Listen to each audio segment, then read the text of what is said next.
Guys, Cox's Bazar আজকে 4-5 দিন ধরে প্রচুর বৃষ্টি হইতাছে। বেশি বৃষ্টি হওয়াতে কলাতলির মোড়ে, সুগন্ধা বিচে সব জায়গায় রাস্তার মাঝে পানি জমে আছে। পাহাড়ের ডলের পানি সবগুলা রাস্তাতে চলে আসছে, কারণ এখান থেকে কোনো যাওয়ার ব্যবস্থা নাই। যেগুলো আছে ছোটো ছোটো ড্রেন আছে রাস্তার এপারে এসে এই পাশে যাওয়ার জন্য পানিগুলা, কিন্তু এত পানি কিভাবে যাইব? দেখেন রাস্তার অবস্থা, রাস্তার মাঝে কতটুকু পানি আছে এগুলো প্রশাসনে দেখে না। কক্সবাজারে শুধু খালি বিজনেস করবো, ব্যবসা করব আর টাকা নিব।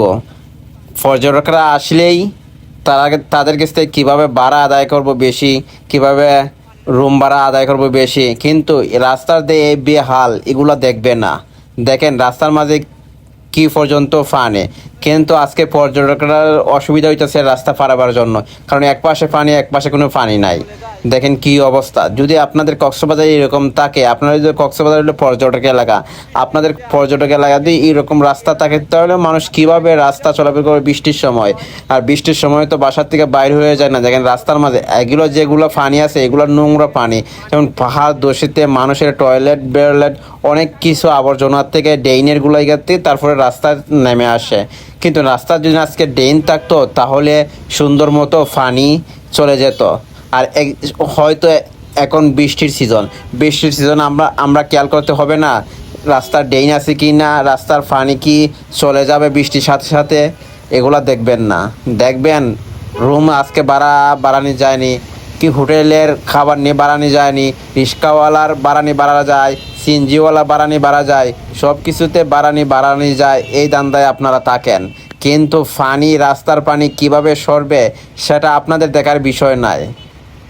আমি আপনাদেরকে প্রশাসনের দৃষ্টি আকর্ষণ বলছি, আপনাদের নেতার দৃষ্টি আকর্ষণ বলছি, আপনারা যাতে দেখবেন রাস্তা যাতে বৃষ্টি পড়ার মাত্রই যাতে পানিগুলো চলে যায় সাথে সাথে, না হলে মানুষের যাতে এত অসুবিধা হইতেছে। মানে পর্যটকরা বিভিন্ন ড্যাসে ফিরে আসবে, তারা যদি এই সমস্যা হতে তাহলে পর্যটক কীভাবে আসবে আর কীভাবে তারা সুযোগ সুবিধা পাবে? দেখেন কি অবস্থা পানি। এরকম যদি পানির অবস্থা হয়, প্রচুর পরিমাণ বৃষ্টি, তাহলে কীভাবে মানুষ পর্যটকরা আসবে? আপনাদের ভরসা রাখবে? কারণ কক্সবাজারে এরকম শুধু খালি কলাতলি রাস্তা নয়, সব জায়গায় এরকম রাস্তার মাঝে পানি থাকে। বৃষ্টির সময় হইলে, হালকা বৃষ্টি হইলে পাহাড়ের পানি সবগুলো রাস্তায় নেমে আসে। কিন্তু রাস্তার যদি আজকে একটা ড্রেন থাকতো তাহলে সহজে পানিটা নেমে যেত, কিন্তু রাস্তার ড্রেন আসছিল, ড্রেনটা বইরে গেছে। যখন রাস্তা খাস করে, তখন বাসা বাড়ি খাস করে, তখন রাস্তার ড্রেনটা বলেছে, কিন্তু রাস্তার পানি এখন যাইতেছেন না, পানিটা কাটতেছেন না। যাই পানি খাটে অল্প পানি, এগুলো অল্প পানি খাইতে কিন্তু লাভ আছে? দেখেন সন্ধ্যার সময় আমি ভিডিও করলাম, যদি আপনাদের কাছে ভালো লাগে অবশ্যই ভিডিওটা শেয়ার করে সবাইকে দেখার সুযোগ করে দিবেন।